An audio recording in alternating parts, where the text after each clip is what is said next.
The brazen nature of the crime caught our attention. The fact that it happened in the middle of the day on Queen City Avenue in Westwood among apartment buildings and businesses like Mercy Health.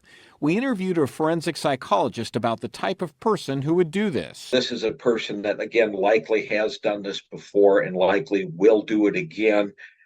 People typically have a minimum of 8 victims, by the time we catch them for the first time.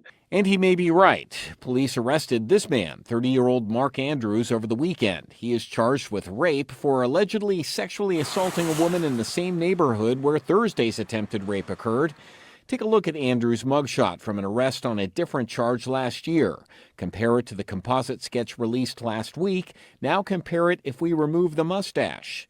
Police at this point are not connecting Andrews to both crimes, but it would certainly not be his first brush with the law.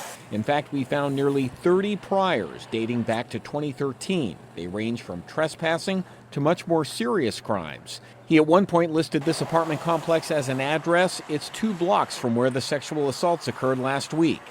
But it appears Andrews has been homeless for years. Businesses around the area, even a church, called police to say he was harassing people on their properties. Many times when Andrews was arrested, a judge would determine he was not competent to stand trial and he would eventually be set free. Some of his more recent offenses have been more serious, accused of assaulting 2 caseworkers, women, punching one in the face and choking another until she lost consciousness. If that individual is deemed still incompetent to stand trial, at that point, the case against them will be dismissed.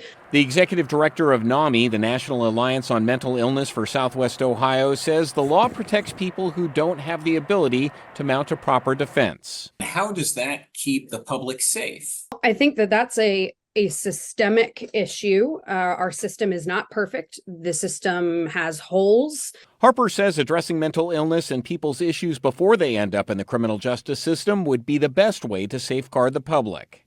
Just putting them straight back onto the streets, we're just going to start the cycle over and over and over because they don't have the supports in place that they need to be a productive member of society. You can always find our stories here on YouTube, but go ahead and tap subscribe. That way you're always in the know.